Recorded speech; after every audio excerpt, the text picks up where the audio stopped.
아빠의 영정사진 앞에서 나는 차마 울음을 터뜨리지 못했다. 검은 액자 속 아빠는 세상 가장 인자한 미소로 나를 내려다보고 있었다. 불과 한 달 전 엄마의 일주기 기일을 함께 보냈던 아빠였다. 엄마가 떠나고 1년이라는 시간이 흘렀지만 아빠와 나 그리고 어린 동생 서준이 우리 세 식구는 여전히 엄마의 빈자리를 실감하며 살아가고 있었다.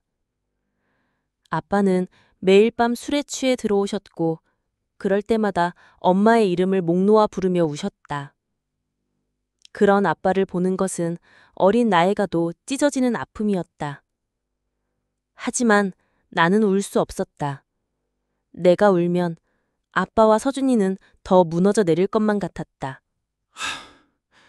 여보, 미안해. 내가 다 미안해. 나 혼자서는 도저히 이놈들하고 어떻게 살아야 할지 모르겠어. 아빠는 나와 서준이를 제대로 돌볼 경황이 없었다. 아침밥을 챙겨주는 것은 고사하고 밤늦게 들어와 술주정을 하는 날이 더 많았다. 나와 서준이는 서로를 의지하며 하루하루를 버텼다.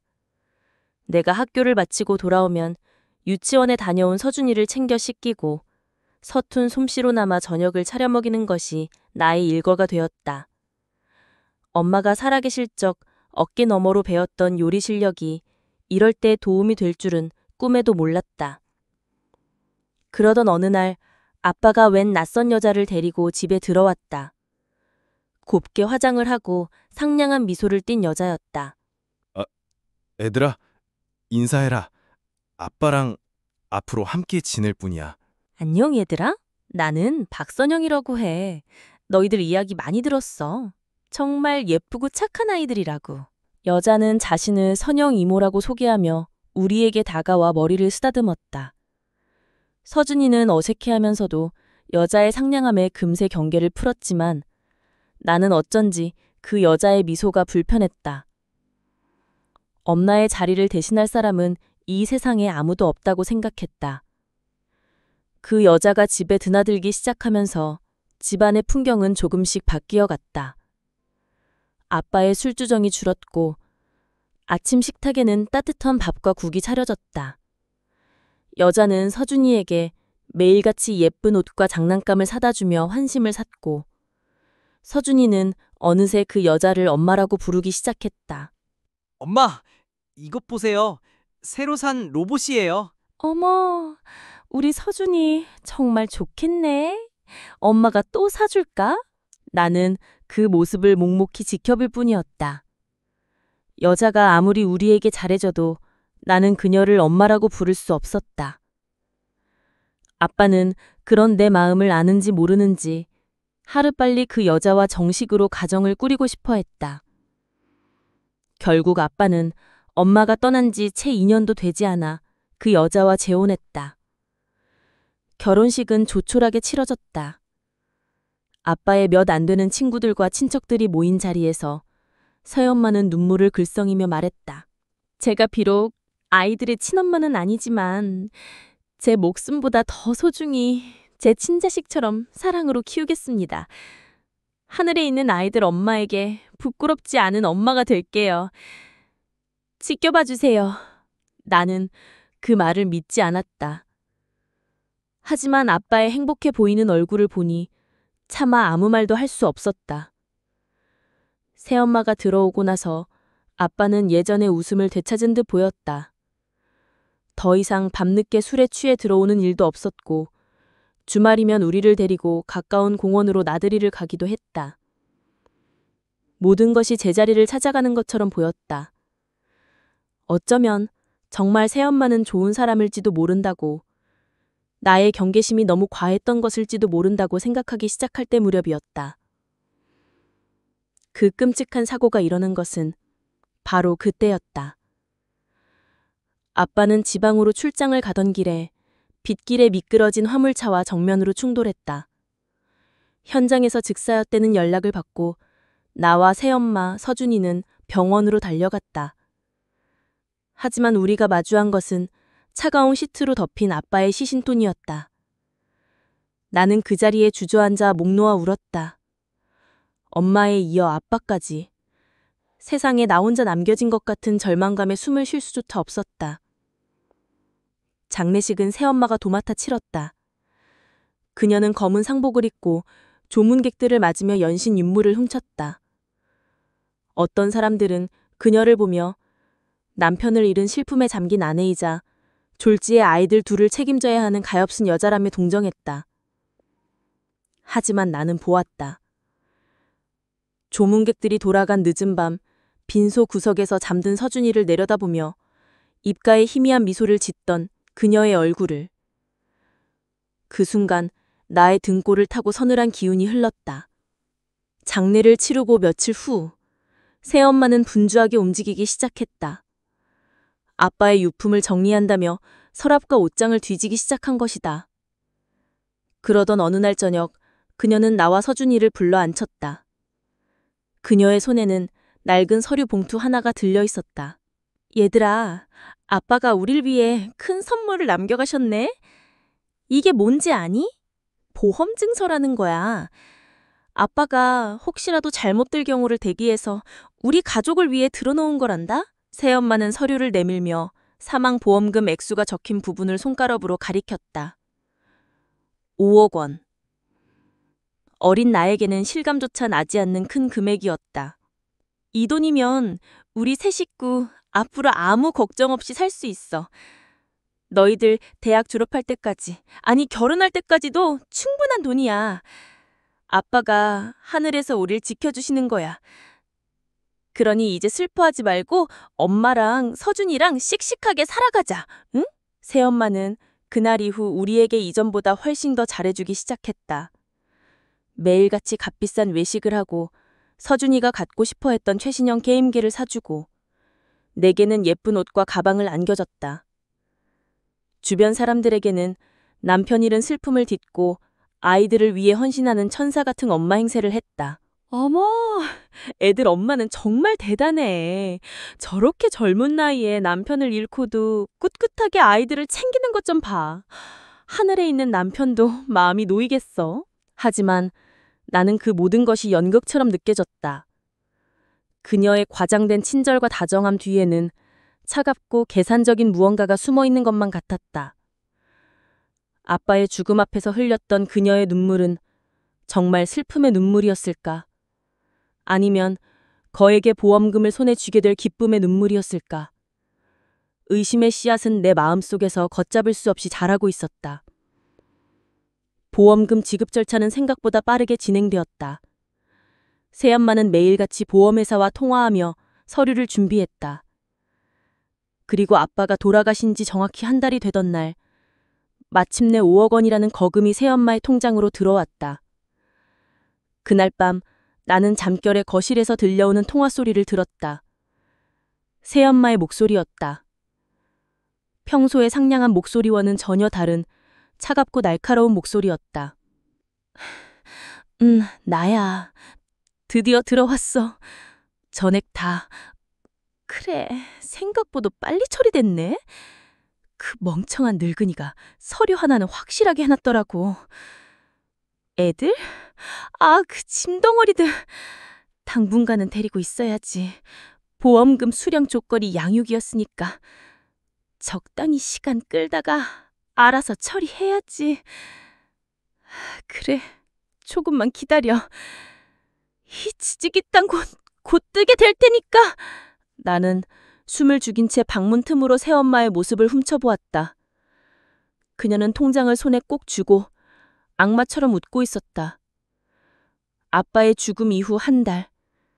그 시간 동안 그녀가 보여줬던 모든 것은 오직 아빠의 상황보험금을 노린 치밀한 연극이었다는 것을 깨닫는 순간이었다. 심장이 얼어붙는 것 같았다. 나는 조용히 문을 닫고 이불 속으로 들어가 몸을 웅크렸다. 앞으로 나와 서준이에게 어떤 끔찍한 일이 닥쳐오게 될까? 두려움에 온몸이 사시나무처럼 떨려왔다. 이제 이 집에는 우리를 지켜줄 어른은 아무도 없었다. 그날 밤 나는 한숨도 자지 못했다. 이불 속에 숨어 흐느끼는 동안 새엄마의 소름 끼치는 웃음소리와 잔인한 목소리가 귓가를 떠나지 않았다. 아빠의 죽음이 그 여자에겐 단지 돈을 손에 넣기 위한 수단에 불과했다는 사실이 어린 나를 절망의 구렁텅이로 밀어넣었다. 아침이 밝아왔지만 세상은 온통 잿빛이었다.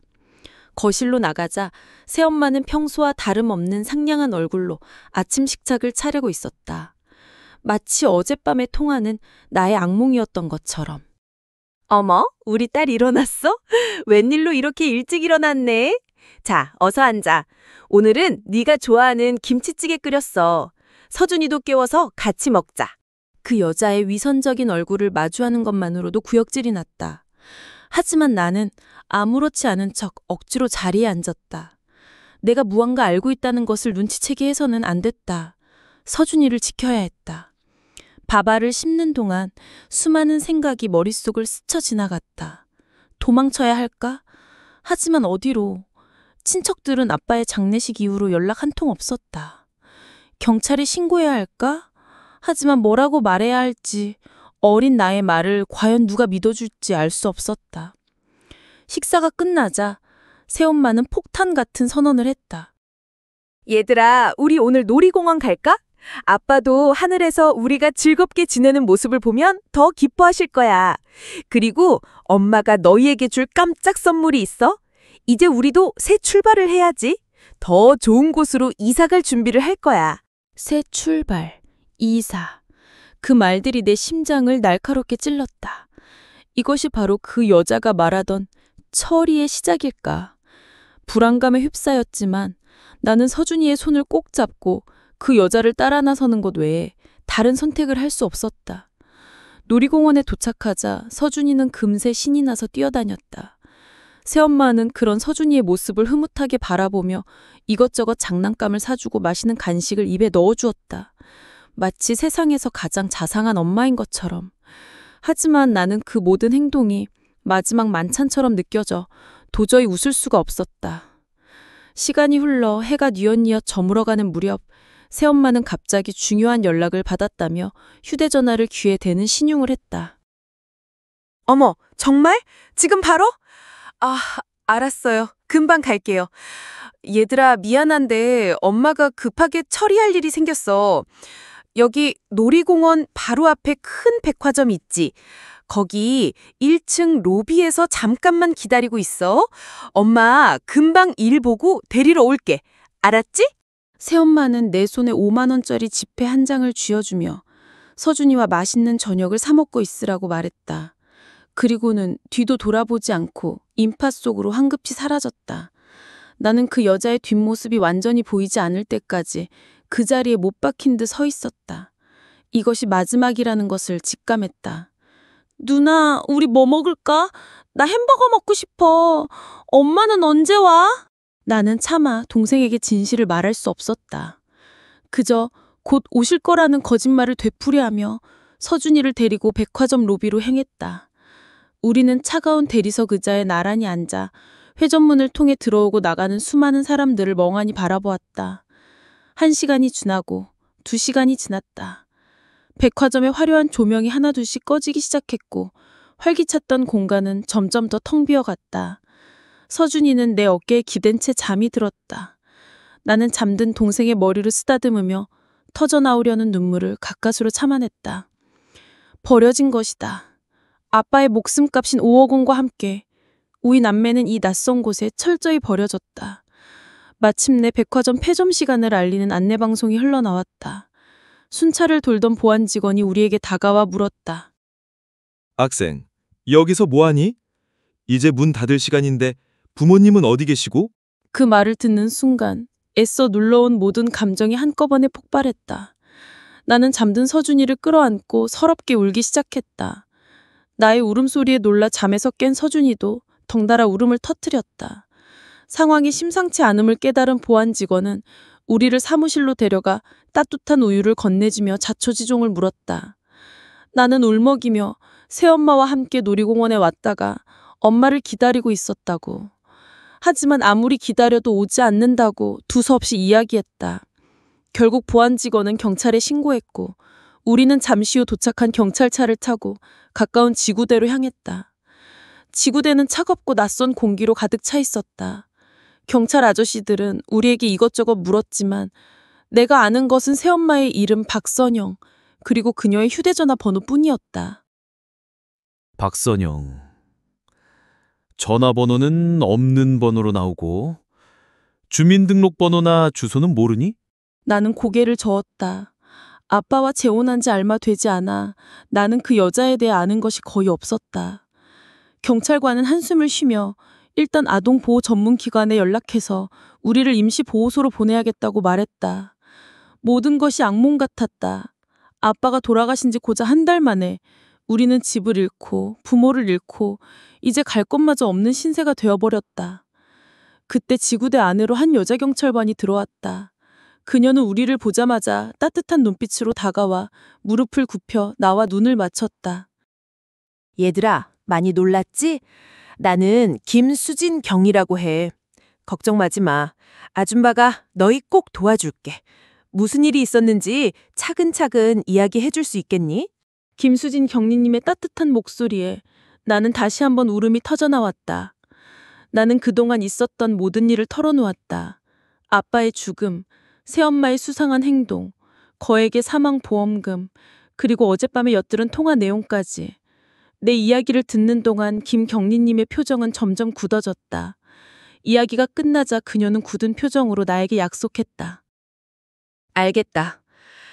이건 단순한 아동 유기 사건이 아닐 수도 있겠구나. 너희 아버님의 사망보험금을 노린 계획적인 범죄일 가능성이 높아.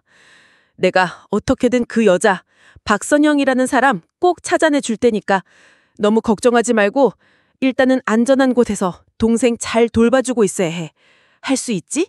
나는 고개를 끄덕였다.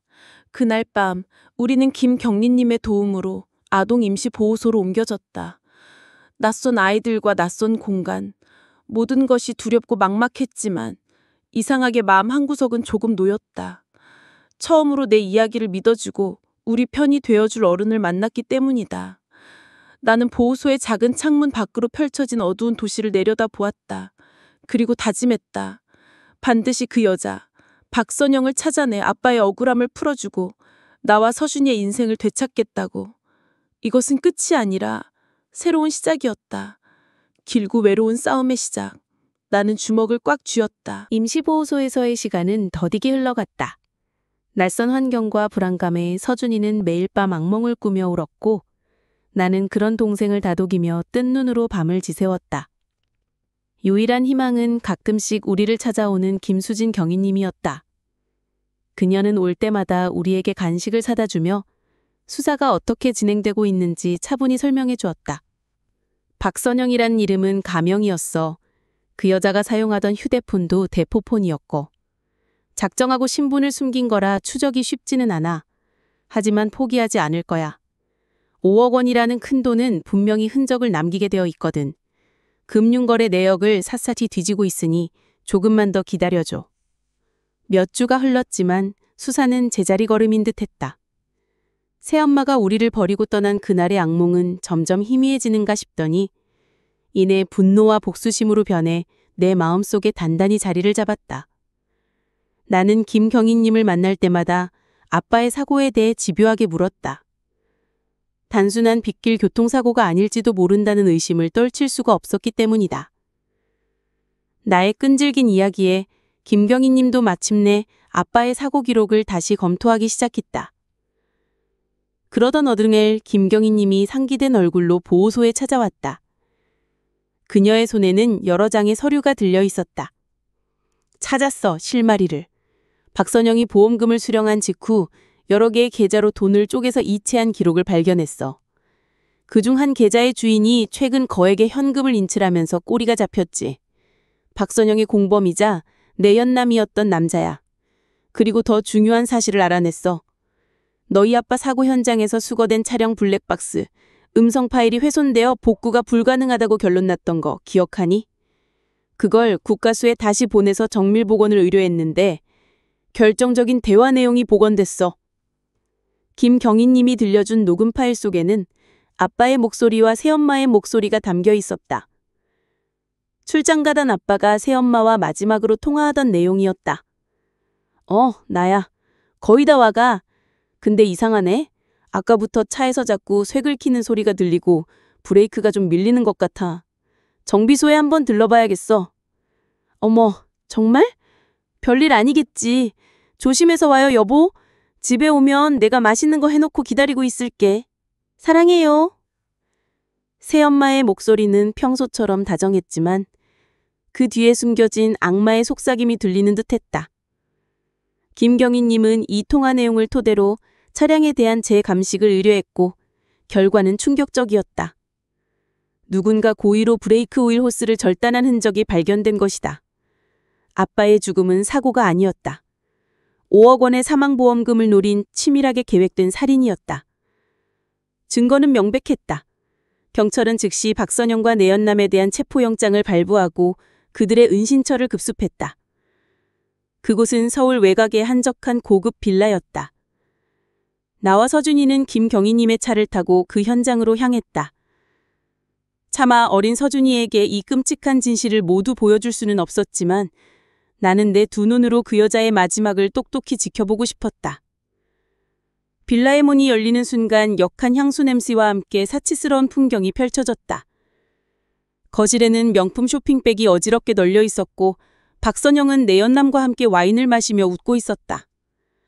경찰들이 들이닥치자 그녀의 얼굴에서 웃음기가 순식간에 사라졌다. 뭐야 당신들, 뭔데 남의 집에 함부로 들어와. 당장 나가지 못해. 박선영, 본명 이윤주, 살인 및 사기, 아동복지법 위반 혐의로 당신을 체포합니다. 당신은 변호사를 선임할 수 있으며 묵비권을 행사할 수 있습니다. 수갑이 채워지는 순간 박선영은 나를 발견했다. 그노의 눈이 증오로 이글거렸다. 상냥하고 다정했던 엄마의 가면은 산산조각 나고 그 자리에는 탐욕과 악의로 가득 찬 괴물의 얼굴만이 남아있었다. 너 때문이야. 이 악마 같은 계집아. 너가 감히 나를 그 멍청한 늙은이 옆에서 평생 가난하게 썩을 줄 알아? 다 니년 때문이야. 나는 그 추악한 절규를 정면으로 마주하며 차갑게 대답했다. 아니, 당신 때문이야. 당신의 탐욕이 당신을 그렇게 만든 거야. 우리 아빠 돈 단 한 푼도 당신 같은 악마가 쓰게 놔두지 않을 거야. 지옥에 가서 우리 아빠한테 평생 사죄해. 재판은 신속하게 진행되었다. 명백한 증거들 앞에서 박선영과 내연남은 결국 모든 범행을 자백했다. 그들은 아빠에게 의도적으로 접근했으며 재혼 후 거액의 사망보험에 가입시킨 뒤 계획적으로 아빠를 살해했던 것이다. 법정 최고형의 무기징역이 선고되는 순간 나는 서준이의 손을 꼭 잡고 조용히 눈물을 흘렸다. 그것은 슬픔의 눈물이 아닌 안도와 해방의 눈물이었다. 몇 년이 시간이 흘렀다. 아빠의 사망보험금은 다행히 우리 남매에게 돌아왔고 우리는 김수진 경위님의 도움으로 좋은 후견인을 만나 새로운 보금자리에서 살아갈 수 있게 되었다. 나는 아빠가 남겨주신 돈을 함부로 쓰지 않았다. 동생과 내가 안정적으로 자립할 때까지 그리고 우리의 꿈을 이루는 데 소중하게 사용하기로 약속했다. 나는 이제 고등학생이 되었고 서준이는 씩씩한 초등학생으로 자랐다. 나는 매일 밤 잠들기 전에 책상 위에 놓인 아빠와 엄마의 사진을 본다. 두 분이 하늘에서 우리를 지켜보고 계실 거라 믿는다. 비록 끔찍한 비극을 겪었지만 우리는 좌절하지 않았다. 서로를 의지하며 더 단단해졌고 세상의 불의에 맞서 싸울 용기를 배웠다. 나의 꿈은 김수진 경위님 같은 경찰반이 되는 것이다. 나와 같이 억울하고 힘없는 사람들의 편에 서서 그들의 목소리를 들어주고 정의를 바로 세우는 사람이 되고 싶다. 아빠의 죽음이 남긴 상처는 평생 사라지지 않겠지만 나는 그 상처를 딛고 더 강한 사람으로 살아갈 것이다. 그것이 아빠에게 할 수 있는 나의 가장 시원한 복수이자 최고의 효도일 테니까. 나는 오늘 밤도 동생의 손을 꼭 잡고 내일을 향한 희망을 꿈꾼다.